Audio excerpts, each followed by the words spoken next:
AITA for refusing to spend Christmas with my ex and his other kids. She wanted me to host Christmas for my cheating ex, his secret kids, and his parents, like nothing ever happened. I said no. Then the calls started, then the threats, and on Christmas morning, they showed up at my door. My name is Lauren, and I'm 35. I live in the quiet town of Willowbrook, a place where most people know each other by sight, if not by name. My ex-husband, Hassan, and I divorced about 6 years ago. Our split was messy, though not loud. More the kind of quiet, simmering pain that lingers for years. At the time, I found out Hassan had been living a double life for most of our marriage. He had children with other women that I didn't even know about, and he tried repeatedly to convince me to forgive him. I couldn't. I ended the marriage as soon as the truth came out. Hassan and I have 2 children together, Diego, who's 12, and Gemma, who's 10. Since the divorce, Hassan has been very inconsistent. He sees the kids 1 weekend a month, and even then, he rarely focuses on them. Most of the time, he wants me to participate in family things with his other children, the ones I don't know or have ever met. I've never spoken to any of those kids, and honestly, I don't want to. My parents have always been supportive, and surprisingly, so have Hassan's. I still see his parents occasionally, and my kids love their grandparents. But things started getting complicated when Christmas came around. Hassan's parents suggested that we all celebrate together, that I should host Hassan and whatever kids he has that year so that everyone could be a family for the holiday. I said no. I told them I wouldn't pretend to be a family with him or any of his other children. They weren't happy about it. I could feel the tension over the phone when I declined. Hassan's mother, a woman who usually smiles and acts sweet, started raising her voice. Lauren, you're being ridiculous. It's just one day. The kids should see their dad and their siblings. Don't you care about them? I could feel my own blood pressure rising. I do care about them, I shot back, which is why I won't let them be used as pawns in your family fantasies. I am not hosting a man who lied to me for years and children I don't know. I will not pretend it's all fine. Her voice cracked like she was trying to guilt me. Lauren, you're being so selfish. You're ruining Christmas for everyone. Selfish, I yelled, unable to contain it. Selfish is hiding children from their mothers, making kids call me your family when they've never even met me, and trying to shove me into some fake happy holiday. Don't you dare call me selfish. By now, my parents were on speakerphone, trying to mediate. My mom's voice was calm but firm. Lauren, take a deep breath. We understand how you feel, but maybe, no. I snapped so loudly, I think even the neighbors could hear. No, you don't get it. I am protecting my kids. I am not letting them sit through a day with someone who has caused so much pain and confusion in their lives. You can't just force this on us. Hassan's father jumped in, and suddenly I was in the middle of everyone yelling at once. Lauren, you're overreacting. It's Christmas. They deserve to be with their dad. Overreacting, I bellowed, cutting through the noise. Overreacting is letting a man manipulate your children for his ego. Overreacting is pretending everything is fine when it's not. Don't you dare talk to me like I'm some crazy person, because I won't accept abuse in my home. Diego and Gemma were nearby, and I could hear them whispering to each other, wide-eyed. I realized my voice had probably scared them, but I couldn't stop. This was bigger than fear or anger. It was everything I'd held in for years. Then Hassan himself called. I saw his name flash on my phone and almost didn't answer, but I did. He started calmly. Lauren, why are you making this so difficult? It's just Christmas. Can't you put aside your bitterness for one day? I laughed bitterly, almost a snarl. Bitterness? You call your lies and cheating your secret children bitterness? Don't even try to sugarcoat it. I am not pretending. I will not be your co-parent to children I've never met. I am not going to turn my home into some circus so you can look like the good dad for one day. He got louder. You're overreacting. You're ridiculous. You're ridiculous. I shouted back, my anger spilling over. You are ridiculous. You are ridiculous for thinking I could ever trust you again. You are ridiculous for trying to drag my kids into your chaos. You are ridiculous for having children with multiple women and expecting me to play happy family. He screamed into the phone, and I matched him. We were both yelling now, voices cracking, raw and angry, and I didn't care who heard. You don't get to guilt me, Hassan. You don't get to insult me. You had your fun. You made your choices. Now leave me and my kids alone. Then Hassan's mother started calling me names. Cold, unloving, selfish, and I snapped at her too. Cold, you don't know me. You don't know the nights I've stayed awake crying for my kids. You don't know the years I've spent protecting them from your son's lies. Don't you dare insult me like that. I heard the gasps of my parents and the children from another room. I didn't care. I couldn't care. Every insult hurled at me was answered with a yell, a retort, a boundary that I refused to let them cross. The house felt like it was shaking with our voices. At one point, I just stood there, phone in hand, yelling, "Do you think I want to do this? Do you think I want to host a man who ruined my marriage and children I've never met? No, I refuse. You can all hate me for it, but I'm done explaining. This is my home, my rules. My kids' safety comes first." End of discussion. Then I hung up and silence fell over the house. Diego and Gemma peeked out from the staircase, eyes wide. I hugged them tightly. "It's okay," I whispered. "It's okay. We are safe. You don't have to see any of this. It's just adults being unreasonable. You're safe here." Okay, I don't even know where to start because things have completely spiraled. 2 days after I sent Hassan the text saying no to hosting him and his other kids for Christmas, my phone started blowing up. I mean, literally nonstop messages, calls, Facebook pings, WhatsApp notifications, the works. He called first thing in the morning. I almost didn't pick up, but I did. "Big mistake. Lauren, why are you being so cruel? It's just one day. The kids should see me. Why can't you just let us have Christmas together?" I swear, the calm in his voice was so fake it made me sick. "Cruel?" I said, and I could feel my voice rising. "Cruel is lying to your wife for years. Cruel is having children with other women behind her back. Cruel is trying to manipulate my kids into thinking I'm some kind of villain for refusing to play happy family with strangers. I'm not being cruel, Hassan. I'm being a parent. That's what's cruel to you." He went silent for a second, probably shocked I yelled. Then he came back, sharp, almost dripping venom. "You're always so dramatic. You make everything about yourself. You're controlling. Lauren, I don't even recognize you anymore." My hands were shaking, but I shouted anyway. "Controlling? You know what's controlling? Expecting me to be okay with your double life, your lies, your kids with other women, and somehow pretend it's all fine. You want to talk about recognition? Look at yourself. You don't get to blame me for protecting my kids." He screamed back, "You're a liar. You're selfish. You're ruining everything for the kids." And I just lost it. I yelled at him until my voice cracked. "I am not the liar. I am not selfish. You are the one who has been using your children to make yourself feel like the hero. You're the one ruining things because you don't know how to act like a grown-up. I am done with this." At this point, Diego came running in. He had picked up the phone while I was yelling and had clearly heard everything. His face was pale. "Mom, I feel like I have to choose sides," he whispered. I almost broke down. I pulled him into a hug, rocking him gently. "No, baby, you don't have to choose sides. None of this is your responsibility. That's for adults. You just have to stay safe and know that I'm here." Then Gemma came in, wide-eyed. "Mom, why can't we just be one big family? Why can't we just have Christmas together?" I felt like my chest was being crushed. "Sweetheart, sometimes families aren't perfect. Sometimes adults make terrible choices. Sometimes you just can't fix them. But you're safe. That's all that matters." Before I could even breathe, there was a knock at the door. I already knew who it was. Hassan's mother, smiling like everything was normal, standing there with gifts for the kids. "I just want them to know their other family," she said, sweet as sugar, but I could hear the tension behind her voice. "I never agreed to this," I said firmly. "You are not coming in." Her smile faltered. "Lauren, don't be so cold. The kids need this. You're making everything worse." I felt my blood boil. "Cold, you have no idea the nights I stayed awake crying for my kids. You have no idea how much I've sacrificed, how many boundaries I've had to enforce just to keep Diego and Gemma safe. Don't you dare call me cold." She opened her mouth, probably to argue, and I yelled at her too. "And don't even try to guilt me. I am not your son's babysitter. I am not his co-parent to kids I've never met, and I will not let them into my home while you try to manipulate me. This is my house, my kids, my rules." After that, I shut the door so hard I swear it rattled. I could feel my hands trembling, my heart pounding, and my throat raw from yelling. And then Hassan sent a WhatsApp message, one long, borderline threatening message. "I will make sure the kids see me how I want them to if you keep them from me. You can't stop me forever." I just stared at it for a long time, my stomach twisting. I knew I couldn't just ignore this, but I also knew I couldn't let him control me with threats. I typed back carefully, "I am not negotiating. I am not hosting your other children. My home, my rules. You can yell, scream, or threaten all you want. It changes nothing." Then I blocked his messages for the night. I sat on the couch, exhausted, thinking about everything. The yelling, the insults, the constant manipulation attempts. It was relentless. I realized this isn't going to end quickly, and that maybe, for the first time, I really needed to put my foot down. Diego and Gemma eventually woke up the next morning and came to me, looking nervous. Diego whispered, "Mom, are we okay? Are you mad at us?" I hugged him so tightly. "No, baby, we're okay. We're safe. Don't ever feel like you have to pick sides. That's not your job. You just stay here with me and we'll be fine." I don't even know how to start this without feeling exhausted again. Things have gotten worse since the last update. I thought that after all the yelling and the threats, they might back off a little, but apparently that was wishful thinking. Hassan has been relentless. The constant messages have started creeping back in, and this time it's worse because it's starting to affect my kids emotionally. It started one Saturday morning. Diego came into the kitchen looking pale and nervous. "Mom," he whispered. "Hassan's other kids, they were at his parents' house yesterday. They They asked if I wanted to live with Dad. I didn't say yes, but it felt weird. I felt my stomach drop. My son, my 12-year-old son, being put in a position like that. Diego, I said, holding him close. You do not ever have to make those kinds of decisions. Not now, not ever. Your dad cannot and will not pressure you into that. You stay here. You're safe here. You're my son, and we are a team. Gemma came running in right after him, clutching a small notebook. Mom, Maya asked me if I wanted to have a real family with her and Diego and all the kids and Dad. I said no, but she looked sad. Was I supposed to say yes? I swallowed hard, trying to keep my voice calm. No, sweetheart, you weren't supposed to say yes. You don't have to do anything you're not comfortable with. That's the point. You stay here. You stay safe. That's all that matters. I felt anger boiling in me. Hassan had started actively manipulating my kids through his parents and these other children. He was planting seeds, making them question our family, making them think they were missing out. And I was supposed to just smile and let it happen? No way. I called Hassan immediately. Lauren, he said, trying to sound calm, but I could hear the irritation underneath. The kids are asking questions. They're confused. You're making this harder than it needs to be. Oh, I see, I said, my voice trembling with rage. You're blaming me because you can't be honest with your own children? You're blaming me because I refuse to let strangers into my house and manipulate my kids? That's rich, Hassan. I'm just trying to. They need their dad. Lauren, why can't you? Why can't I what? I yelled. Why can't I protect my kids from being used as pawns in your games? You want them to have a big family. You want to use them to justify your mistakes? No, absolutely not. Not in my house. Not with my children. He raised his voice. You're ruining everything. They're going to resent you. I laughed bitterly, which probably sounded scary over the phone. Resent me? You've been lying, cheating, hiding children from me, and that's fine? You think they're going to resent me for refusing to let them get manipulated? You're delusional. I hung up, furious, and then my phone blew up again. Hassan's mother was texting me nonstop, trying to guilt me. Lauren, the kids deserve to see their father. You're being cold and selfish. Why are you making everything so hard? I couldn't even. I typed back in all caps because I needed her to understand. Cold? I am not cold. I am protecting my children. You do not get to insult me, guilt me, or push me into this. This is my house, my rules. Do not contact me again about this, or I will block you. Then I blocked her. For now, I had to block them. I couldn't let my kids see me breaking down. I couldn't let them see me afraid or upset. I had to be strong. But the day wasn't over. Around mid-afternoon, there was a knock at the door. I froze. I didn't expect anyone to actually show up in person. I looked through the peephole. Hassan's father and two of his other kids, carrying bags and smiling like everything was normal. I flung the door open. What the hell are you doing here? I shouted, my voice trembling with fury. Hassan's father looked shocked at my yelling, and the kids looked uncomfortable. Lauren, we just wanted to bring some gifts for the kids. It's just a friendly visit. Friendly visit? I yelled back. You call barging into my home uninvited, trying to manipulate my children a friendly visit? Get out. Now. They looked stunned. Lauren, you're overreacting. It's just Christmas. I lost it completely. Overreacting? Do you know what it's like to sit through the constant lies, the manipulation, the sneaky visits, the guilt trips? Do you know what it's like to fight every day to protect your children from adults who should know better? You think I'm overreacting? No, you're all delusional if you think I'm letting this happen in my house. The kids looked like they were about to cry. I could see Diego trying to hold back tears and Gemma clutching my leg. I felt my heart twist. I yelled at them too, but not in anger, more like desperation. Do not let them manipulate you. Do you hear me? Not now, not ever. You stay here. You stay safe. That's the only thing that matters. Eventually, they left, probably because they realized I wasn't backing down. I slammed the door, my hands shaking, my voice hoarse from all the yelling. Diego and Gemma ran into my arms, hugging me tight. Okay, I don't even know how to put this into words without feeling like I'm about to lose it all over again. Christmas morning was intense. I woke up early, way before the kids, heart already pounding because I knew what today could bring. I had told Diego and Gemma it would just be us this year. No surprises, no unexpected visitors, just the three of us. They seemed happy, but I could see the worry in their little faces. I was making coffee when my phone started buzzing. I ignored it at first, hoping it was nothing, but then I saw it was Hassan. Of course, it was Hassan. Lauren, I'm just asking to drop by for a few minutes. The kids deserve this. Don't make me ruin their Christmas. I stared at the message for a long time, my hands trembling. I texted back calmly. No, not today. My home, my rules. I am not negotiating. Then came another message. You're selfish. They're going to hate you for this. I felt anger like I haven't felt in years. I typed back, selfish? I am protecting them from manipulation and lies. That's not selfish. You know what's selfish? Hiding your other children from me. Using my kids to make yourself feel better and trying to guilt everyone into pretending everything is fine. I will not let that happen. Around 10 a.m., there was a knock at the door. My heart literally stopped. Diego and Gemma froze. I looked through the peephole. Hassan's mother, with Jace and Maya, two of his other kids, carrying presents and smiling like everything everything was normal. I opened the door before they could even ring again. "What the hell are you doing here?" I yelled. Hassan's mother tried to act casual. "Lauren, we just wanted to bring gifts for the kids. It's Christmas. Gifts? Really?" I yelled, my voice shaking. "You think bringing presents, excuses, manipulating my children, barging into my house, and trying to make them feel guilty? No, get out. Now." Jace, one of Hassan's kids, looked nervous. Maya seemed confused. I could see them trying to figure out if they had done something wrong.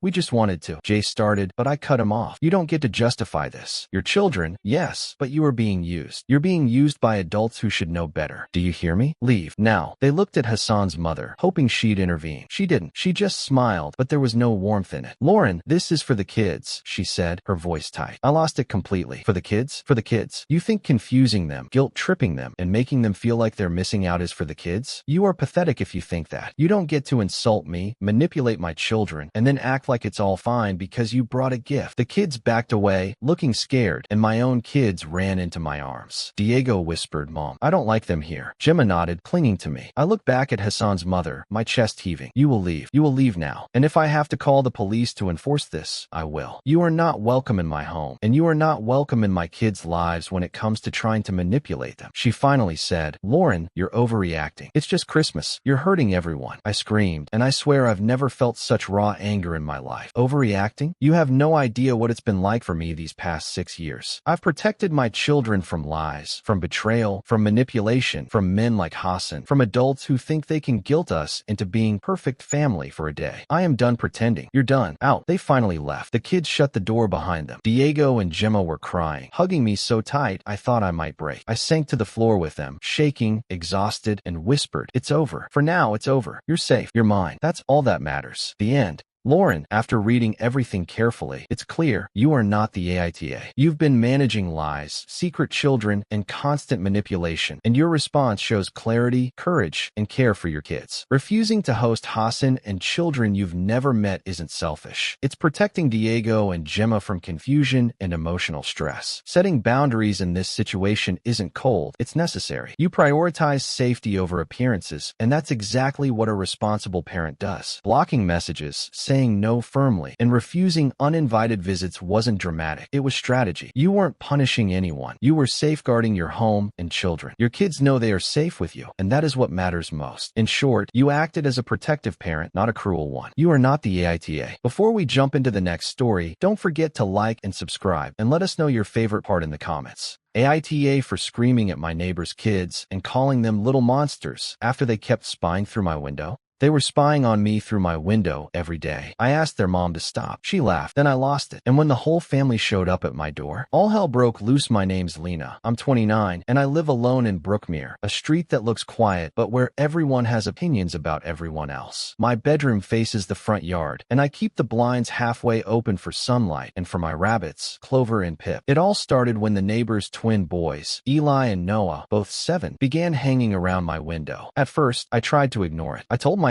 they were just kids, curious about the rabbits. But soon it got worse. They'd press their faces against the glass, leave smudges, and stare at me. Not sometimes, but every single day. I'd yell at them, and they'd laugh, wave, and sprint back to their mom. I went over to their house multiple times, knocked on the door. I tried calm. I tried reason. Their mom, Rachel, answered with that smirk that made my skin crawl. I said, "Your boys keep peeking in my window. Please, talk to them." She laughed. "They're just kids, Lena. Close your blinds if it bothers you." I felt my blood boil. I said, louder this time, "I shouldn't have Tio hide in my own home. They're disrespecting me, and you're laughing about it." She leaned on the door frame, smirked, and said, "Maybe if you didn't walk around in your robes so much, they wouldn't be interested." I don't think I've ever seen red like that. "Are you kidding me?" I yelled. "You think it's my fault your kids are little spies? Are you that lazy of a parent that you let them harass people?" She laughed, flicked her hair, and shut the door. I screamed after it, "You're a joke. Absolute joke." The next day, the boys were back, staring, smudging the window, laughing. I opened it, face red, and shouted, "Get out, now." They ran screaming to Rachel. She came out, pointing a finger at me. "Stop being dramatic," she yelled. I lost my mind. I yelled, louder than I ever had before. "Dramatic? You think this is funny? Your kids have been violating my home. I'm the one defending myself. Who's being crazy now?" She shouted back. "You're hysterical, Lena. You're insane." I shot back instantly. Insane? Insane is being a parent who lets your children stalk their neighbor. Insane is you thinking this makes you a good person. You're pathetic. The boys were crying, hiding behind her. I didn't didn't care. I yelled at them too. And you too? Little monsters. Think this is funny, huh? Think you're clever? Get your faces off my window, or so help me. Rachel cut in, screaming, "How dare you talk to my children like that?" I shouted back, even louder, "How dare you think this is normal? How dare you laugh at me? You're the one who can't handle responsibility. Get out of my sight." By now, half the street had come out. I didn't care. I yelled at the neighbors. "I asked this what you consider okay? Little kids harassing neighbors and the parents laughing." Someone muttered, "She's overreacting." I spun around, shouting, "Overreacting? Do you hear yourselves? Your kids are little spiders crawling on my windows. And you're talking about overreacting? You're all disgusting." Rachel's face turned bright red. "You're out of control." I yelled back, "I'm out of control? I'm the only one standing up for myself. You've done nothing. Nothing. You're the embodiment of laziness and ignorance." Eli and Noah started crying harder. I didn't care. I yelled at them again. "And you two little idiots? Think this is a game? Think this makes you clever? You're pathetic. Worthless little monsters." Rachel screamed, "You're traumatizing them." I shouted right back, "Traumatizing? They've been spying on me. They've been invading my home. If anyone's traumatized, it's me, and I have every right to be furious." Mark, their dad, finally came running out. "Enough," he yelled. I turned to him, pointing, red-faced, veins popping. "Enough? Enough of what, Mark? Enough of your children invading people's homes. Enough of you and your wife being lazy parents. Enough of everyone talking like I'm the crazy one." He glared at me. "We'll handle it." I laughed bitterly. "Handle it? Handle it? You haven't handled anything for months. You think sending her to my door with a smile is handling it? You're pathetic." Rachel started screaming again. "You're monster. You're crazy." I yelled right back. "Monster? Crazy? I'm the only one who has the balls to stand up here. You're the monsters. You're crazy. You're useless. Your kids are little terrors. And you're worse." The boys were screaming now, sobbing, hiding behind their dad. I didn't care. I yelled, "And you think this is funny? You're a disgrace. Mark, you're a lazy, pathetic excuse for a father." The street was buzzing with people staring. I didn't lower my voice. I yelled at every single neighbor who was whispering, "And you, stop judging. You're complicit. You're part of the problem if you're standing there while this happens." Rachel yelled one last time, "You'll regret this, Lena." I yelled right back, "Regret? I'll regret letting you and your lazy family get away with this for so long. I'll regret nothing. You're pathetic. You're lazy. You're shameful." The boys kept crying. I yelled again, "And you two little monsters? Keep your faces off my windows. Or next time, you'll wish you had never been born." Mark shouted something I didn't even hear, and I screamed over him, I hear you, but your actions are lazy, pathetic, and disgusting. You should be ashamed of yourselves." I didn't stop. I yelled at Rachel again, "And you're the worst parent I've ever met. You're a failure. Everyone can see it." Then I screamed at the boys, "And you too? Pathetic little sponges of laziness. Clever? You think you're clever? Worthless little monsters." For hours, it felt like hours, I didn't stop, yelling, pointing, screaming insults at everyone. Parents, kids, neighbors. Disgusting, pathetic, lazy, useless. I yelled until my voice cracked. I was shaking. My face was red. My heart was pounding. The entire street was watching. I could hear Rachel screaming, Mark yelling, and the boys crying. I didn't care. I yelled at every single person who judged me, every whispering neighbor. "You're complicit. You're part of the problem. Everyone here is pathetic." I screamed at the air, at the world, at my reflection in the window. I am not crazy. I am not insane. I am the only one with balls to stand up to this lazy, pathetic family. The windows shook. The rabbits thumped nervously in their cages. I didn't care. I kept yelling. I insulted everyone. Their parenting, their morality, their entire existence. I didn't stop. I couldn't. After my last post, I thought things were finally settled. The boys, Eli and Noah, had been somewhat respectful. They'd come over occasionally, knock first, and feed my rabbits, Clover and Pip, while staying on the porch. For a while, I actually thought it was fine. I even started enjoying the little visits, just a tiny bit of normalcy in the madness that had been my life for months. But then, everything started unraveling again. It began yesterday afternoon. I got a Facebook message from Rachel, their mom. I could already feel my stomach tighten when I saw her name pop up. She wrote, "Lena, you've really upset the boys. They're scared to even play outside now, and Mark is pissed. You could have handled this without scaring them like that. We all feel like you went too far." I stared at it. For a second, I thought I was going to explode.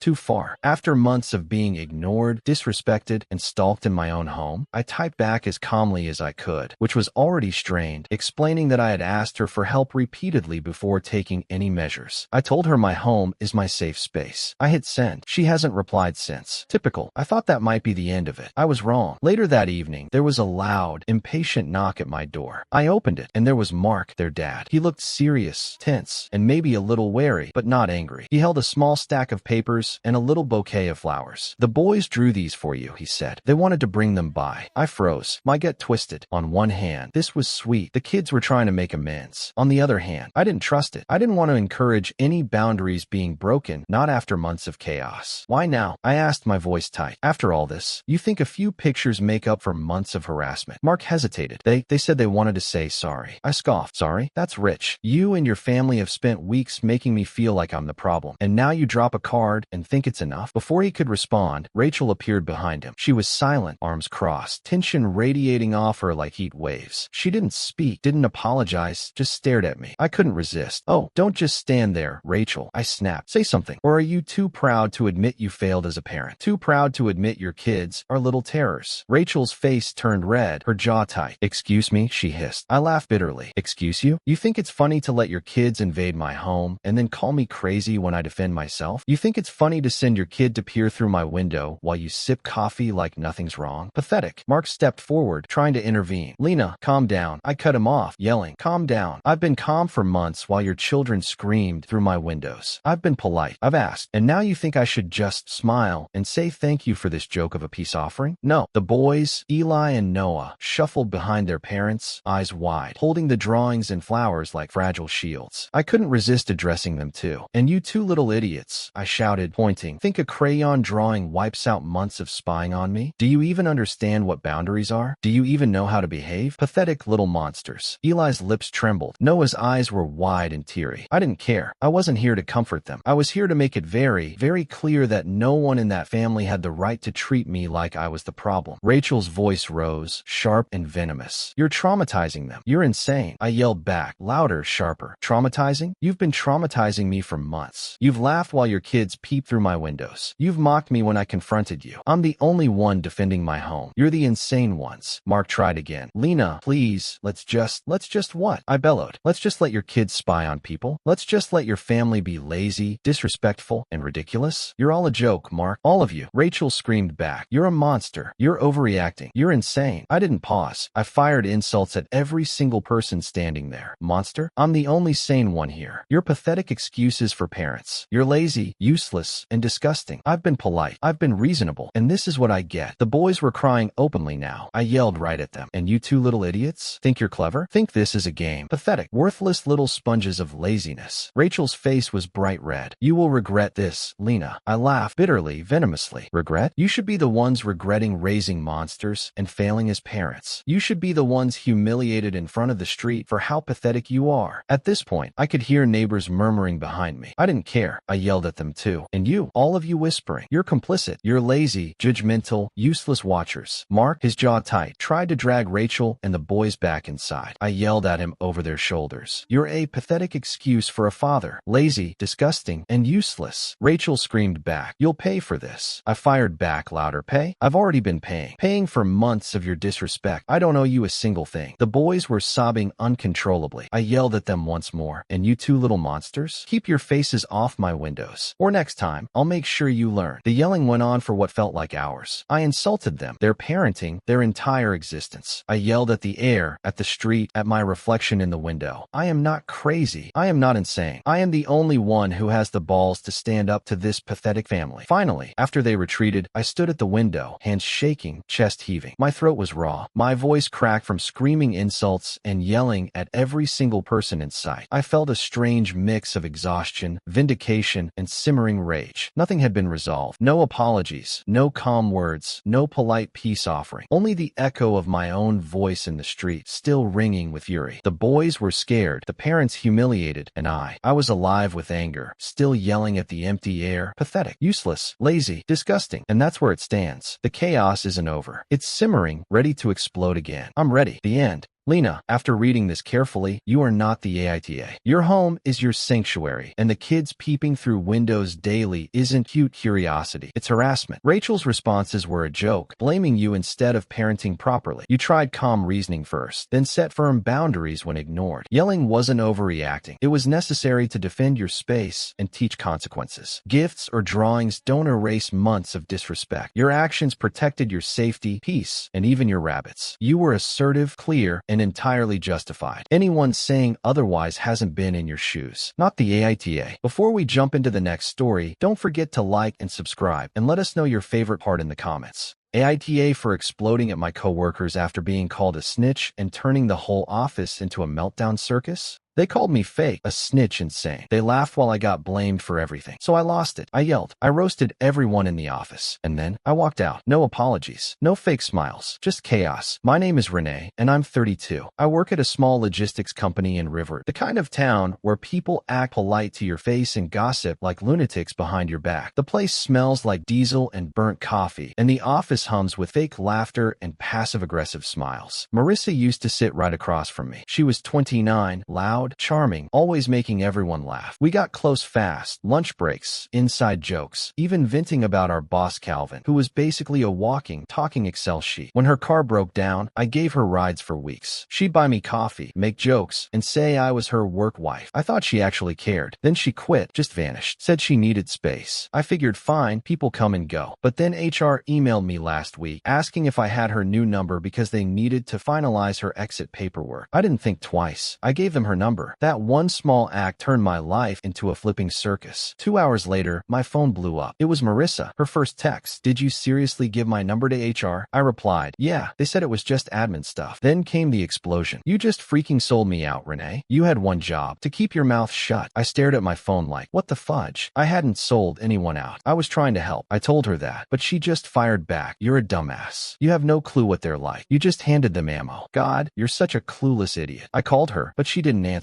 I texted, Marissa, what are you talking about? She replied one last time, don't bother. I'm done. You're fake as hell. Fake. That word hit me right between the ribs. By Monday morning, I could feel it, the whispers. Every time I walked past the break room, it went quiet. Tina, who was always glued to Marissa's hip, stopped saying hi. When I sat down at lunch, everyone suddenly found an excuse to leave. At one point, Calvin pulled me aside and said, maybe try to stay out of personal drama for a while, Renee. I snapped. What the heck are you talking about? I didn't start anything. He just sighed and said, let's not make a scene. A scene? Oh, that set me off. Oh, you mean the scene your precious Marissa created before bailing? The one where she trashed everyone in the office and disappeared. Calvin muttered something about professionalism and walked off like a coward. By lunch, I heard Tina snickering behind me with two others. One of them whispered, I can't believe she actually ratted Marissa out. That was it. I turned around and said, you got something to say, Tina? She smirked, just that you don't know when to shut your mouth. Oh yeah, I shot back, says the woman who can't keep her legs closed long enough to clock in on time. The room went dead silent. Tina jumped up. Excuse me? You're out of line. No, sweetheart, I said, voice shaking but steady. You've been out of line since you started spreading Marissa's bullcrap. She stomped toward me. You think anyone here likes you? You're a freaking weirdo, Renee. Always acting innocent while you screw people over. I laughed. That's rich coming from the office gossip queen. You're all talk, Tina. Nothing but bullcrap and bad perfume. She gasped. You're a what? Say it, I yelled. You're real brave when you're whispering behind my back. Come on, tell me to my face. The break room door opened. It was Calvin again. He yelled, enough, both of you. I turned to him, fuming. Oh, shut the front door, Calvin. Maybe if you actually managed your team instead of playing favorites, this place wouldn't be a circus. His jaw dropped. Watch your tone. My tone. I laughed bitterly. You've been kissing Marissa's, but for 2 years. Don't pretend to care now. He turned red. You're walking a fine line, Renee. Good, I said. Maybe it'll make you finally notice how many morons work here. I grabbed my lunch and stormed out. People were staring like I'd just kicked a puppy. Let them stare. That night, I got another text from a number I didn't recognize. You really messed up, Renee. You think you're the victim, but everyone knows you're the problem. I replied, who the heck is this? No answer, just silence. Next morning, someone had taped a sticky note to my computer. Snitch. I saw it, pulled it off, crumpled it. Then I looked around and said, loud enough for the whole floor to hear, you freaking cowards. You want to call me names? Do it to my face, you jerks. Nobody spoke, but Calvin came out of his office again. Renee, let's talk privately. I folded my arms. No, we'll talk right here. Renee, and oh, Calvin, you want to talk about professionalism? How about you deal with your pathetic little gossip club first? He tried to calm me, but I wasn't done. This whole office is a joke. A bunch of flipping clowns pretending to work while they run their mouths. You're all so full of bullcrap, it's embarrassing. Tina muttered under her breath. Someone's losing it. I whirled on her. Say it louder, you dweeb. You think I don't hear you whispering like a 12-year-old? She scoffed. Geez Louise. Renee, grow up. Grow up. I said, you can't even spell professionalism. You halfwit. The room erupted. People started talking over each other. Someone said I was unstable. Another called me a psycho. I snapped. Yeah? Well, at least I'm not a two-faced idiot too scared to say what they really think. You're all a bunch of spineless, gossip-loving losers. Calvin shouted again, but I didn't stop. I looked right at him. You're the biggest coward of them all. You hide behind fake emails and memos while your staff eats each other alive. You're pathetic. He pointed at the door. Go home. Now. Gladly, I said. Enjoy cleaning up this barnyard of morons. I grabbed my stuff, slammed the door so hard the frame shook, and walked straight out of that garbage excuse for an office. As I left, I heard Tina mutter, "Good riddance." I turned back just long enough to yell, "Screw you, you flipping clown. Hope your next rumor gets you fired, too." Then I walked out. No apologies. No fake smiles. Just me and the sound of my boots on the pavement. The morning started normal enough. I walked into my new office area, trying to ignore the lingering whispers from Riverton's finest collection of clowns. But Kevin, that smug meathead from shipping, had already texted half the building calling me a snitching dumbass and a loser dipstick. I could feel the stares before I even hit my desk. I swear, everyone was pretending to type, but every eye in the building was trained on me like I was some circus freak in a zoo. Then my phone buzzed. Marissa, of course. Renee, you're a freaking tool. Everyone knows you're a jackass. You ruined everything. You're pathetic, dumb, and a total moron. I didn't even hesitate. I fired back, all caps. Oh really, Marissa? You're the fool, the bonehead, the dumbass, the dipstick, the clueless clown of River. You think hiding behind your whining makes you smart? You're a meathead, a schmuck, a putz, a halfwit, a total freaking tool, and every dolt who listens to you is a sucker. That set the tone for the day. Tina, trying to look all innocent, muttered, "She's nuts." I snapped at her so loud I think the walls shook. Nuts? You're a nitwit, a dork, a lousy, lame-o, lame brain, fool, and a freaking dime store twaddle machine. Bullcrap, balderdash, tripe, horse-dung, nonsense, bunk. That's you, Tina. Calvin poked his head in, trying to play boss. Renee, calm down. I screamed back like the roof was going to cave in. Calm down? Dadgummit. Calvin, you're a baloney spouting, horse crap talking, trash leadership disaster. You think pretending to care will save you? You're a clueless, numbskull, halfwit, and you can take your gibberish and shove it where the sun don't shine. Kevin decided to join the circus. You're losing it, Renee. Oh, I'm losing it, I yelled, stomping so hard the floorboards rattled. You're a friggin' doofus, a dunce, a drooling airhead, a sausage brain, a bubblehead, a wreck, a chump, a turd burger, a poop head, and a fart knocker, and everyone here knows it. You think your jokes are clever? Bullcrap. Outrageous, scandalous, ridiculous, and absurd. I could feel my face turning redder than a fire truck. Sweat dripped down my back. My throat burned from screaming insults at anyone who dared open their mouths. Every word I spat was loaded. Tina, Kevin, Calvin, Marissa, every last one of you is a ridiculous, laughable, balderdash spouting, horse-dung tossing, trash-talking, nitwit, idiot, dumbass, halfwit, dimwit, bonehead, jerk, clown, putz, meathead, dipstick, fool, loser, jackass, smartass, doofus, dunderhead, goober, airhead, bubblehead, poophead, fartknocker, turdburger, and every other word for uselessness that exists. People started whispering louder, trying to grab Calvin or hide behind desks. But I didn't stop. Oh no, I stormed down the hall, pointing at Kevin like he owed me rent for all the stress he caused. You, I shouted, you're a numbskull, a dingus, a friggin' dope, a lunatic, a fool, a circus act, a batty, cuckoo, bonkers, kooky, loony, zany goofball. Every single thing you've done is trash, garbage, and horse-dung. You're a clown, Kevin. Tina tried again. Renee, this is ridiculous. I whirled on her. Ridiculous? You're ridiculous. You're a soggy, wet blanket, party pooper, stick in the mud, sourpuss, cranky curmudgeon, miserable, tightwad, Scrooge, cheapskate, sourpuss, fuddy-duddy, old fogey fossil of a tool. By the time lunch rolled around, the office was in chaos. People whispered, pointed, laughed, tried to avoid me, and I shouted at them all like a banshee. Don't you dare hide, all you worthless, nitwit, dimwit, bonehead, moron, dork, doofus, goober, putz, meathead, halfwit, dumbass, turdburger, poophead, and clownish drivel tossers. I see you. Marissa kept texting. I ignored most, but one made me explode. Keep it up, Renee. Everyone hates you now. You're insane. I shot back in pure rage. Insane? You're insane, Marissa. You're a garbage, trash, bunk, drivel, horse-dung spreading, circus-loving, smartass, pompous, moron, halfwit, bonehead, meathead, clown, jackass, tool, dipstick, dumbass, dork, doofus, turdburger, poophead, fartknocker, lunatic, batty, cuckoo, bonkers, loony, zany, goofball, bubblehead, and every other word for worthless freak I can think of. You ruined this office. By 5 p.m., my throat was raw, my face red, my nerves fried. But I didn't care. I slammed my laptop shut, yanked my chair out, and yelled to the entire office. I'm done tolerating your horse-dung, your balderdash, your junk, your horseshit, your trifling, your tripe, your garbage, your foolishness, your idiocy, your lunacy, your crap, your horse dung, your circus, your clown show, your madhouse, your zoo, your nut house, your funny farm, your dumpster fire, your goat rodeo. I am done Riverton. You are all tools, losers, dumbass, morons, and clowns. And I walked out into the Riverton evening, chest heaving, throat burning, feeling every ounce of rage and truth coursing through me. No apologies, no calm, no compromise, just pure, unfiltered fury. I didn't care if everyone hated me. I had spoken everything I felt. The chaos, the absurdity, the outrage, the baloney, the junk, the horse dung. I had let it all out. The end.